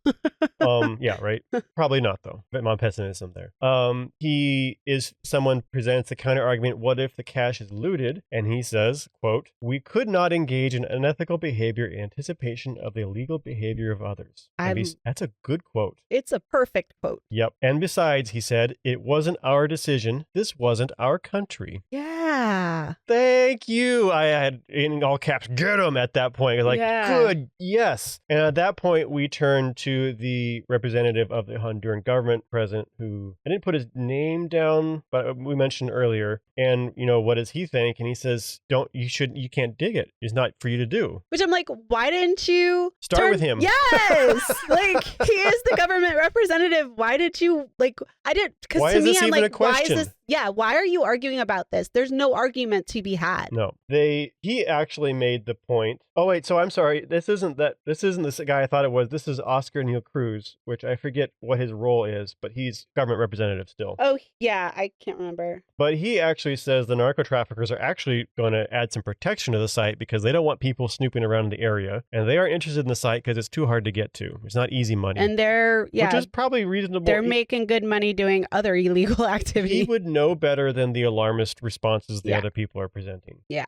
Well, and then it ends with. Yeah. Go ahead, Barbara. Okay. Sully, I think he's one of the British military guys. Yeah. He says that, he makes this comment like that the soldiers, the Honduran soldiers are the ones who are going to be looting the site. Like, they're supposed to be coming out here to protect the site. And he's like, I know soldiers. Mm-hmm. They're going to be looting the site. And I was just. It adds to that Hondurans are the enemy. Yes. Idea. And it's just absolutely disgusting to think think that these, I will. like, you are military too, so are you not to be trusted? Right. Like, and I'll have two sides of the coin here. On one hand, I give the author maybe a touch credit because he didn't seem to take this at face value. On the other hand, he also didn't say, but the site wasn't looted. So this was not, because he would know at this point whether or not the soldiers had looted the site. Yeah. That would be a known thing. And again, even if it was looted by the Honduran soldiers, not that that's good, but they're Honduran at least, I guess. At least it's their culture. Yeah. I mean, it's like, I'm still not happy about it. It's not great, but it made me so mad. And it just, well, I'm glad it turned out the way it did, but yes. It shouldn't have been a serious plot point. No.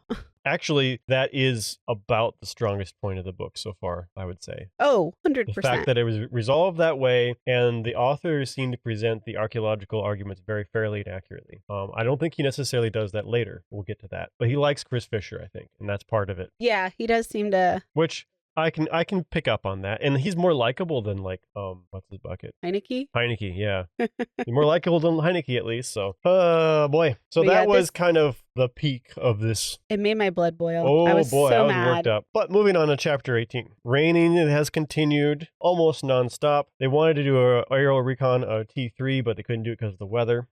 Two more people arrive. They're both ethnobotanists, and they set off to the jungle again. One of the ethnobotanists almost immediately falls and hurts himself and has to be evacuated. Because, well, here's the thing too, and here's why it seems to come up a few times that there should have been a little more discussion about people's physical capabilities be out there, because the guy who fell and hurt himself, he was over 70. Yeah. Like, that doesn't necessarily mean he can't do it, but, in this extreme of an environment, extreme situation, that might not be smart. And it wasn't. I mean, it wasn't smart that, Steve Elkin was out there either with his problem, I feel like anyway. Well, and, on site would be different from trekking out to the site. If he was in camp, that would be a different. I would feel differently in that scenario. Fine in camp, but yeah, I mean, it just more planning again. Yeah, one of the guys brings a tripod LiDAR worth $120,000. That's come down a lot since this time in price. Yeah.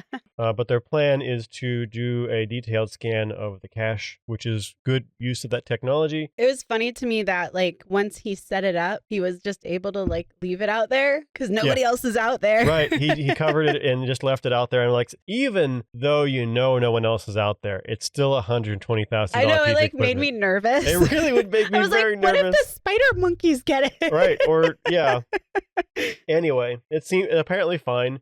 Yet another fertile ants encounter. They just kind of kept racking up this episode. I thought it was interesting how the ethnobotanists were talking about it from the environmental perspective, about how it was pristine. And he really seems to hit on the fact that, and I am not a primatologist, but the fact that spider monkeys being there is a sign of ecological health and I guess low impact by humans because they don't usually hang out where people tend to hang out. They get driven out pretty quickly. Well, I think they're one of the first hunted things too. But I do like it throughout the book. I like kind of the spider monkey thread. Yeah.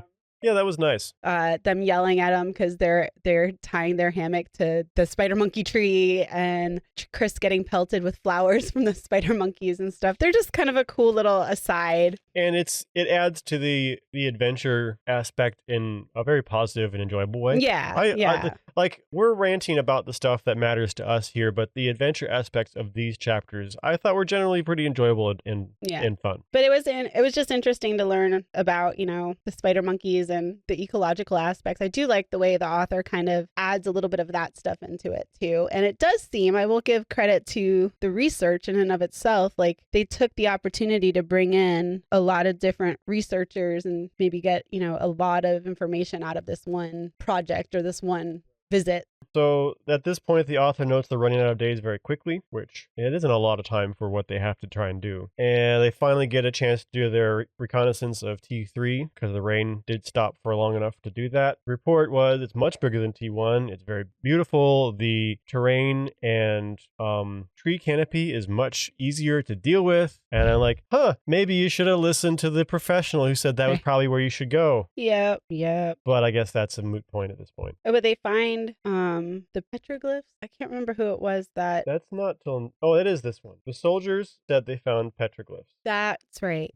The soldiers. And so they went on a pretty long, involved trek down a river, walking in the river basically, to go check these out. A lot of stuff they observe. One of the things is banana trees, which he says himself, the author says himself, were signs of historic habitation area because of the bananas were introduced. There is a tree that's fallen across the river at one point, and they have to worry about the red ants that are all over it, which again, I was like, what ants are these? I did finally manage to find there are a few potentially kind of hazardous ants in the area beyond just fire ants as well. It didn't sound like, from what I could picture, it didn't sound as dramatically dangerous unless you had like kind of allergic reaction to them or something. But I didn't mind talking about ants. I like that stuff. I would have liked it if he'd had one of the people who, knew the area could name them for us, or he did research afterwards and told us what they were, because he never actually tells us what kind they are. But that could just be me and my personal interest. So they also had a coral snake encounter. Yes. Which I did appreciate, because I've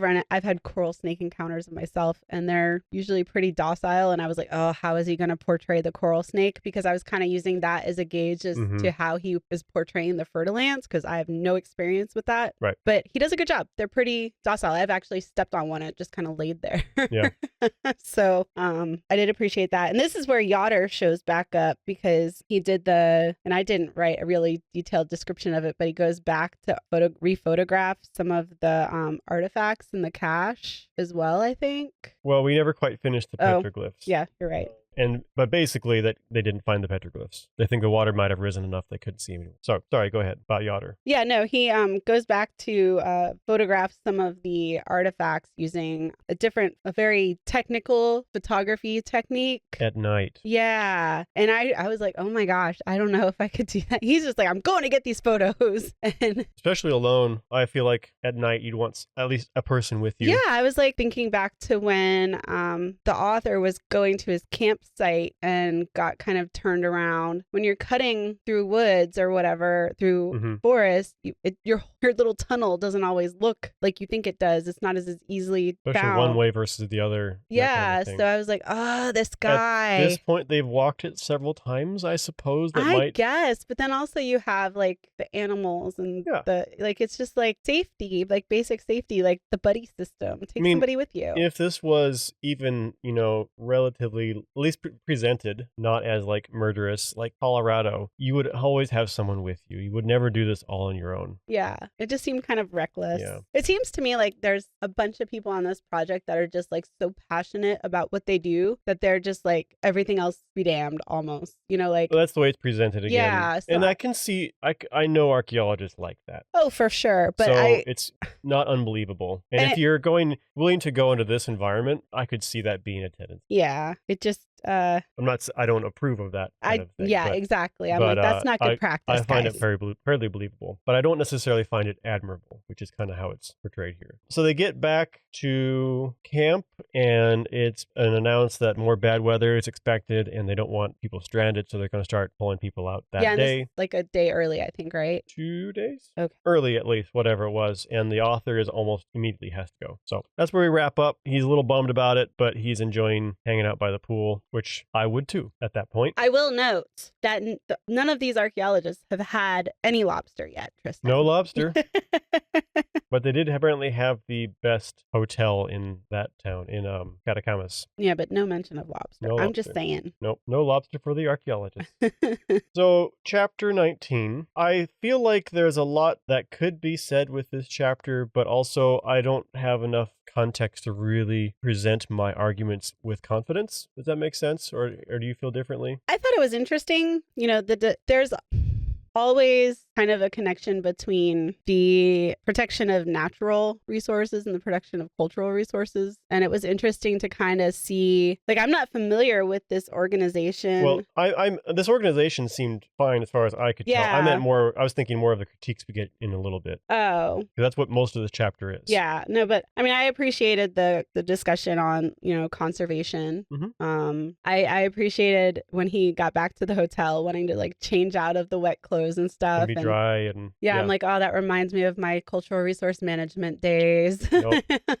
He, at the Honduras government's prompting, he writes a short piece for the National Geographic Online. And the subheading for this article is "In Search for Legendary City of the Monkey God, Explorers Find the Untouched Ruins of Vanished Culture," which I think we've covered pretty thoroughly why we have problems with a lot of that wording. It also has "never before explored" in there. This went viral, lots of stuff happens, and then the archaeologists start to get critical. The way he portrays it, the archaeologists are whiny and unreasonable. I know, I hate the way he portrays the archaeologists. And I don't have any faith that he's able to step back from his own investment enough to look very critically at what they're saying and how it applies, or maybe doesn't apply, to their expedition. I don't have any faith that he's able to do that.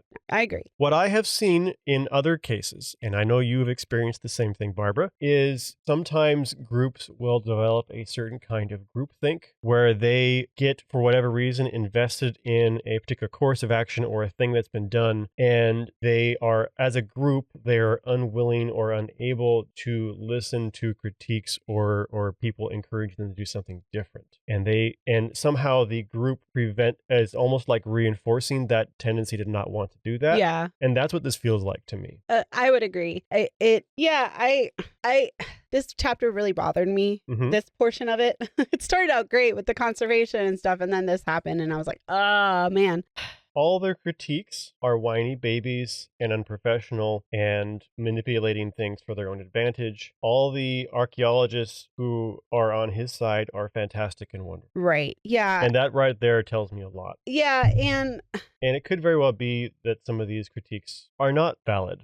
I felt like honestly, I felt like there was a possibility that some of the critiques were just kind of wrapped up in ego. Maybe not as much as the author portrays, but I say that only because I know that some archaeologists who spend their entire career researching something can have a difficult time with new information and things like that. And that's a human thing. It is, yeah. But, speaking as an archaeologist and in that context. And I felt like maybe some people let their anger get the best of them. There was one archaeologist who, I guess, according to this author, didn't read the map scale correctly when he was looking at a site and things like that, which are just human another mistakes. Type of that groupthink I was talking about. Yeah. It happens all different directions. Yeah, but it's so one-sided and it's so obvious that it's like, these archaeologists are good. These archaeologists are against I feel like us. For him, it's easy to say this argument is bad because of this, all this information I've presented you, where it's like, they don't have that information. Right. All they have is the very charged lines that I just read from the article he wrote. Right. So their reactions are not wrong with the information they have and the way he presents it. Right. Because that statement was put out before any academic peer-reviewed published material was put out. You'd want to do some statement, of course. Of course. But you have to word it in such a way that and he didn't have the training to do it. Right. Exactly. And so I feel like the archaeologists who criticized it were doing so kind of, with what the information they had, they were valid. Yeah, exactly. Largely anyway. Not always necessarily. So I don't know. I feel like there was a better way to present this information that still would have been interesting to the public and to the archaeologists. And it would have, like you said, again, it's kind of like the lazy way to present to the public. Like, yes. Sensational. Like, you don't have to be sensational. And we've learned in doing public outreach, archaeology is inherently interesting to most people. If you know how to talk about it. Yes. Yeah. And so you don't have to use all these dramatic words and kind of include all these assumptions. Like, the public is not dumb. Yeah. The public will be interested in it because it's interesting in and of itself. And again, the critiques he's preemptively defended against in this book come up once more with they are not happy with his false claims of discovery, the phrasing that kind of evokes colonialist attitudes around this discovery, and here it is, rhetorical elements that represent antiquated and offensive ethnocentric attitudes and were at odds with anthropology, substantial efforts at inclusion and multivocality. I felt like he was very dismissive. Very, like he's being defensive, 100%. Yeah. But he says they were concerned about language that felt like a throwback to the bad old colonialist Indiana Jones days of archaeology, which is very dismissive. Yeah. Then he goes on to pretty effectively list all the old sins of archaeology, which we have covered in this podcast, mostly at least. But I am not convinced that he understands them because he abuses these same sins in his book.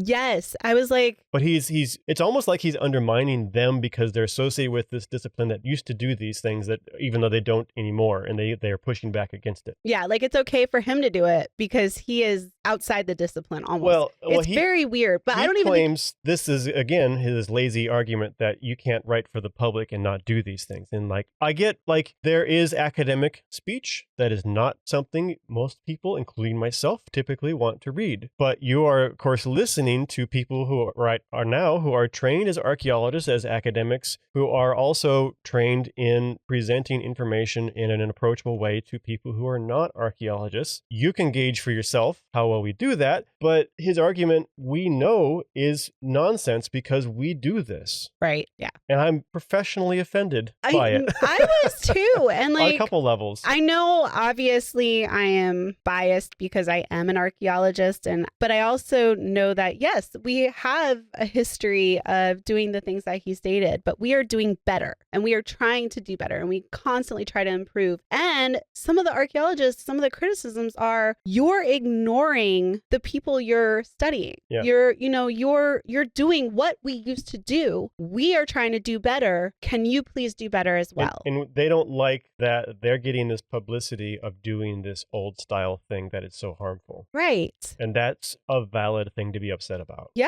because when you have worked so hard to move forward and then you see that and it gets a lot of attention, that's frustrating. Yeah, and it shouldn't have happened. But anyway, but like we said, it is possible some of the criticisms were not valid with all of the information, but they didn't have it all to go with. But we also only have the author's point of view here, and he is very defensive and very dismissive, and this is very one-sided. And this is where he has lost all credibility for me in this book. I've been trying to give him, benefit of the doubt. I think he might not be misunderstanding this or misremembering some of this, but now I do not trust anything he says at this point. And I want to try and find something, because there's one point in the book near the end where somebody, I think, tells Preston, he's like, they're just mad that we are invading their sandbox. That's one of the Honduran officials that says that. And I'm like, I don't even know what to think about that, but that's just, I find that offensive.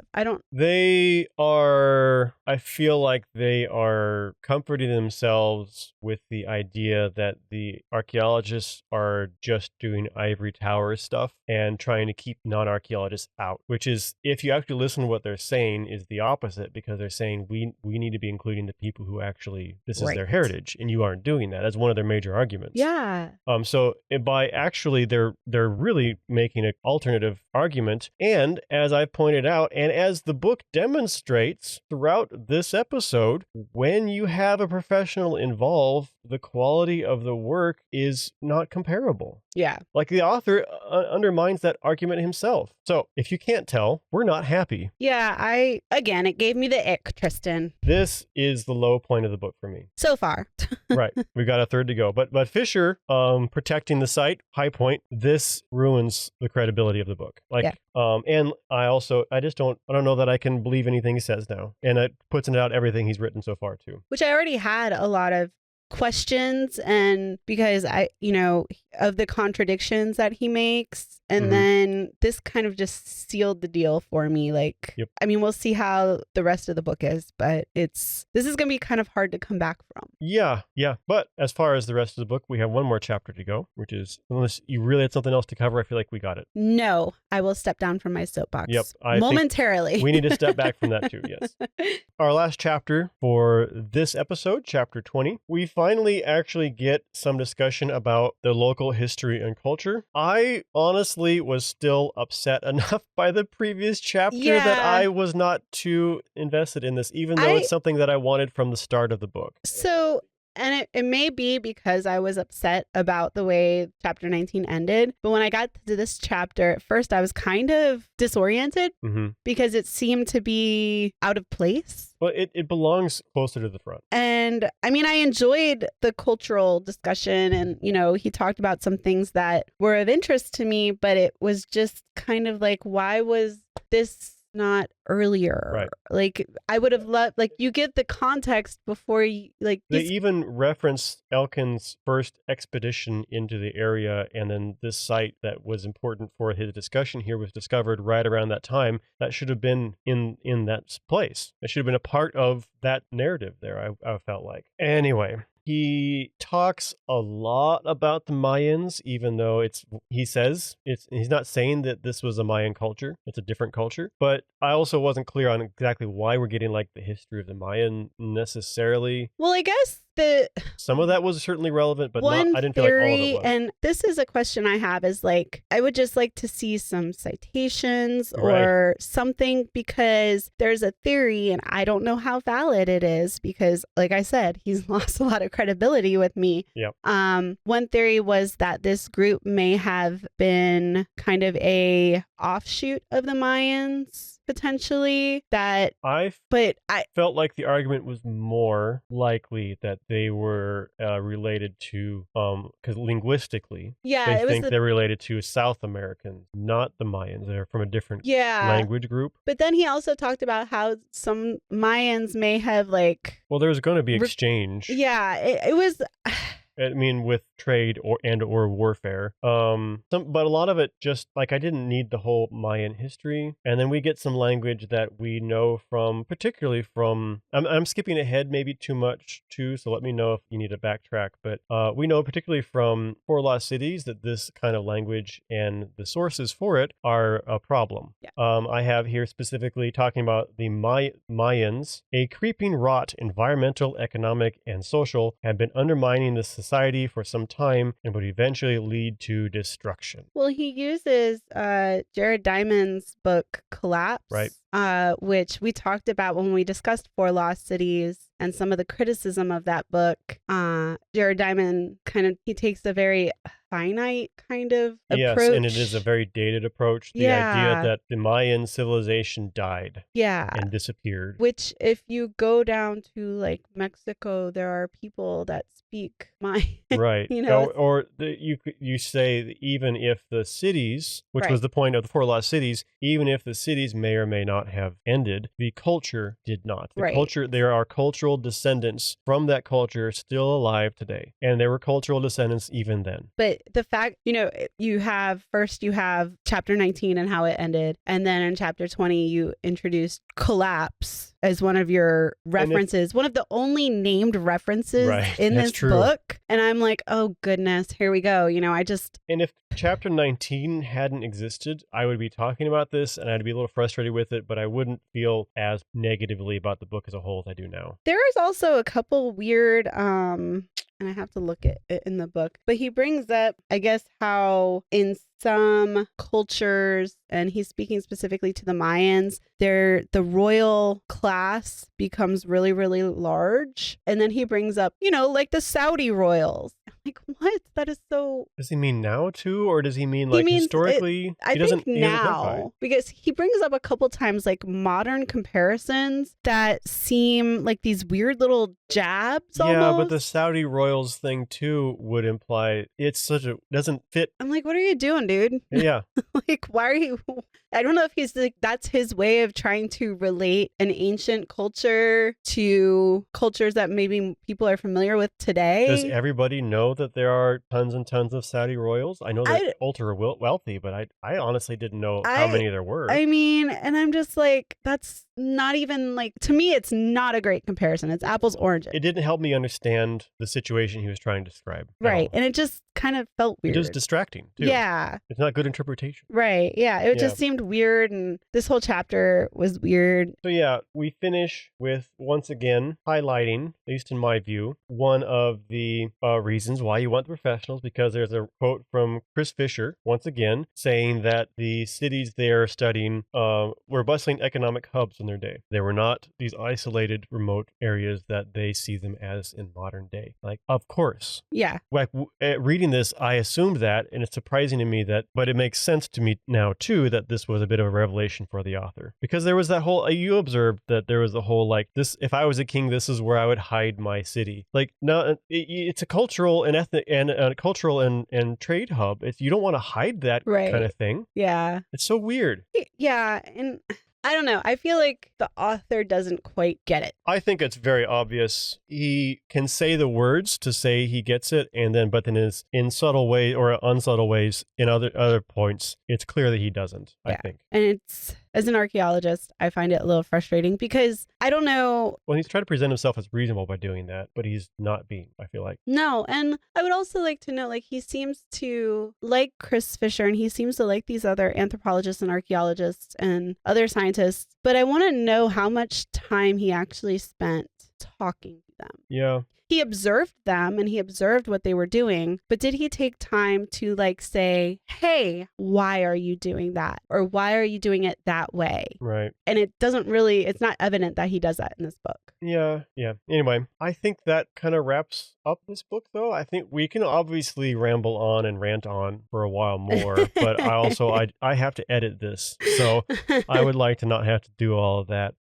We have talked about, and I think we're going to commit to doing this, because next episode we'll be finishing up this book, and after that we're going to do a 4th episode. And I'm going to, I guess, speak for you a little bit here, Barbara, because we talked about it. Yeah, that's fine. Go ahead. We're going to do a 4th episode, and this episode is going to be trying to directly address and reference some of these critical articles we have seen. Yes. Because beyond that blog post we mentioned a couple times, there are some very excellently written articles that we saw, and we want to make sure that we're going through and really looking at, he claims that nobody knew this was here. One of the articles we've read, for example, says, no, I'm standing next to a guy who told me that we knew there was there. We just felt you shouldn't go there, and we're not happy that they did. Well, and even Alicia, in talking to the soldiers, one of them talks about how, I think it was his grandmother or something, used to tell stories about it and everything. So like, but it's one of those things that's not really, he just kind of brushes it off. Mm-hmm. Well, it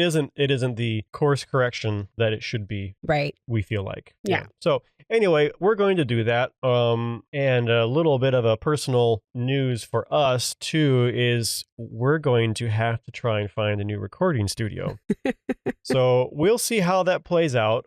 We'll figure something out, I'm pretty confident, but it might sound a little different next time because we might be somewhere else. We'll see what happens there. Yeah. But we will do our best. We are our office is a historic home, and the park who hosts us said we're going to renovate and we need you out.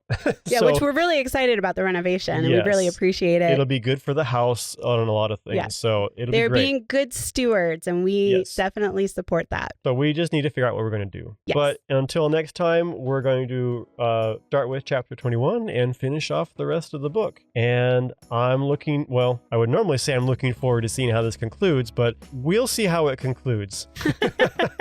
Yeah. I would say, I guess I always say happy reading. Hopefully happier than us. Yes. Yes. Yes. But yes, we'll see you all next time. Bye, guys.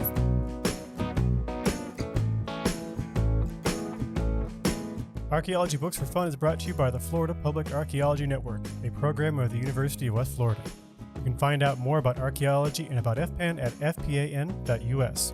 We appreciate any feedback, so if you're listening to us as a podcast, please leave us a review, and if you're watching this on YouTube, please like and subscribe. Thanks for listening.